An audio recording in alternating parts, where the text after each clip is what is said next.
Support comes from the Missouri Forest Products Association. Missouri produces wood pallets, railroad ties, white oak barrels, hardwood floors, and more.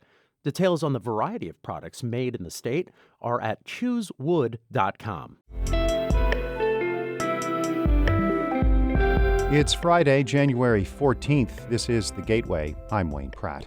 Service providers in Missouri and other states say they are facing a staffing crisis of workers who care for people with intellectual and developmental disabilities. After the initial wave of COVID has gone from starting salary from $14 to $15 to $16 just to get people in the door. And that's still not enough. We will have more on those who are providing critical care in just a few minutes. The Missouri House will likely debate a congressional redistricting map next week. However, House Democrats are evaluating whether passing new maps amounts to an emergency. St. Louis Public Radio's Sarah Kellogg reports. One of the biggest accomplishments of the first full week of session was the advancement of a congressional redistricting map, which passed out of a committee on a party line vote of 8-3. And while Democrats voted against the bill in committee, they wield greater power on the House floor, where some Democratic votes are needed in order to pass an emergency clause. The clause is necessary to avoid the map going into effect after the August 2nd primary. House Minority Leader Crystal Quaid said her caucus is debating whether that qualifies as an emergency. Especially when we are in the time of a pandemic where there are things that, folks are literally dying every day and our hospitals are at the brim. Should we be being loose with what that definition actually means? The House is set to debate the map on Tuesday. In Jefferson City, I'm Sarah Kellogg, St. Louis Public Radio. St. Louis Mayor Tashara Jones says she does not plan to implement any new coronavirus restrictions as the Omicron variant surges. The city has a mask mandate in effect for indoor public spaces. Jones is encouraging people to upgrade to KN95 or N95 face coverings. She is taking that advice from the city's health director, Dr. Maddie Schlashwayo-Davis. And she has made a strong recommendation that we avoid social gatherings in order to slow the spread, as well as we have to continue getting vaccinated. Jones says it is not feasible at this point to implement stronger mandates because many people visit the city from surrounding counties. The spike in coronavirus cases has pushed the St. Louis County Council to return to virtual meetings. Chair Rita Days says the online sessions will take place for at least 3 weeks. It's not clear how public comment will be handled. The council went back to in-person meetings last June, although members were allowed to dial in virtually with prior notice. A program that tries to intervene in conflicts before they turn deadly appears to have helped lower the number of homicides in St. Louis. Cure Violence started operating in 5 of the city's more violent neighborhoods in 2020. The number of homicides in 4 of those neighborhoods dropped at a rate higher than the overall decline in St. Louis. Dutchtown was the only Cure Violence neighborhood where homicides increased. But Muja Williams, who leads that neighborhood's program, says the efforts are still worthwhile. We asked a fundamental question. Are these neighborhoods worth saving? And for the most part, the feedback we receive is that they are worth saving. The city plans to use $5 million in federal coronavirus relief to expand violence interruption programs. The exact locations have not yet been selected. Missouri officials have issued a new operating permit to the state's largest coal-fired power plant. It's in Franklin County.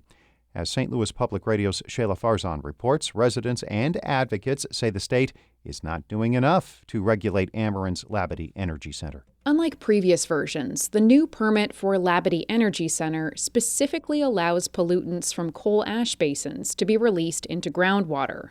These basins hold millions of cubic yards of waste left from burning coal. The waste contains arsenic and other toxins which seep into the ground. Tara Roque is an attorney with Washington University's Interdisciplinary Environmental Clinic. This is discharge that has been occurring for decades on a daily basis and will continue for decades unless it's stopped. Ameren officials say they will continue to monitor the groundwater near the ash basins, which are shut down. But they add, their research shows no signs of contamination. I'm Shayla Farzan, St. Louis Public Radio.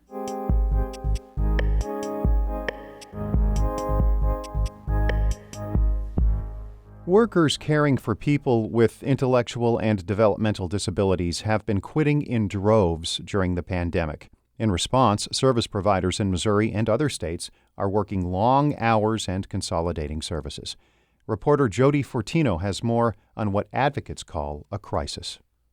While most people are winding down on a Friday night, Andrea Howe's work is just getting started. As a direct support professional, Howe provides care for people with intellectual and developmental disabilities. She often spends her weekends at a group home in Olathe, caring for Amber and Tanisha, the two women who live there. Any other day, she'd be cooking dinner. But Fridays mark a special event at the home, when they celebrate the end of their week by eating out.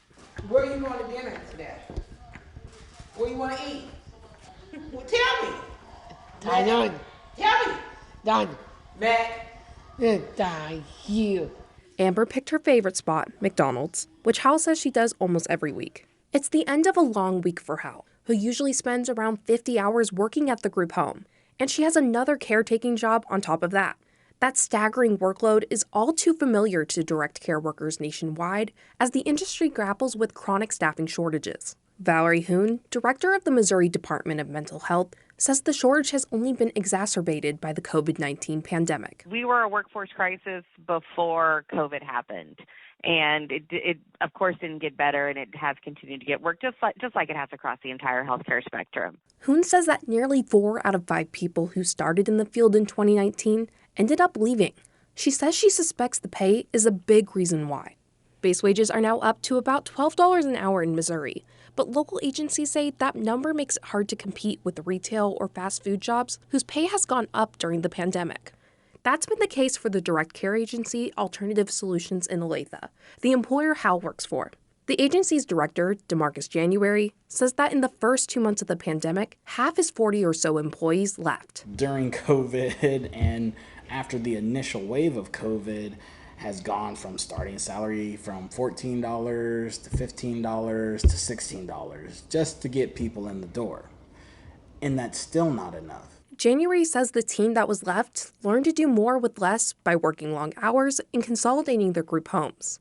The American Network of Community Options and Resources, or ANCHOR, is an advocacy group for service providers. Its CEO, Barbara Merrill, says this crisis should be a wake-up call to policymakers. All of the extraordinary progress that we have made in this country over the years of liberating people from, living lives in institutions to being able to live in the community, like you and I, like anyone else. We're at extraordinary risk of losing that progress. Casey Melncon is Easter Seal's Midwest Director of Autism Services in Kansas City. She says her team declined by more than half during the pandemic, forcing the agency to place a number of services on hold. So our parent training waiting list has probably 40 to 45 individuals on it right now, which makes me lose sleep at night.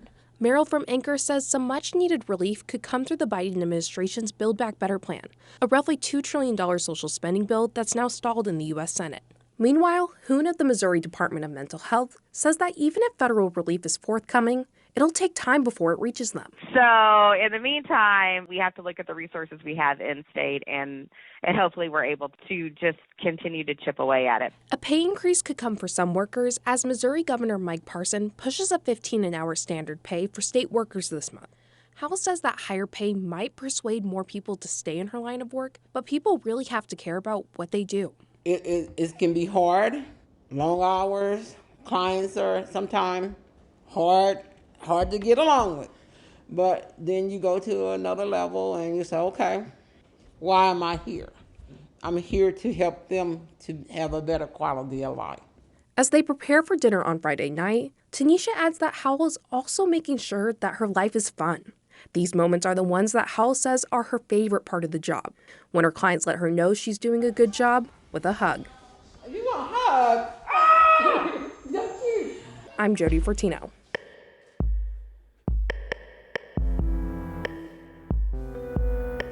Jody is a reporter at KCUR in Kansas City. Shula Newman is the executive editor of St. Louis Public Radio, a listener-supported service of the University of Missouri-St. Louis.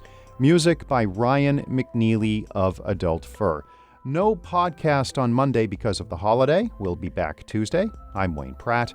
This has been The Gateway.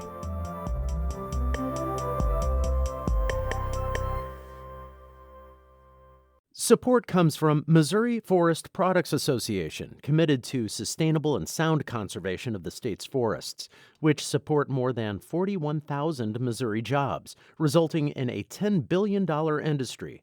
ChooseWood.com.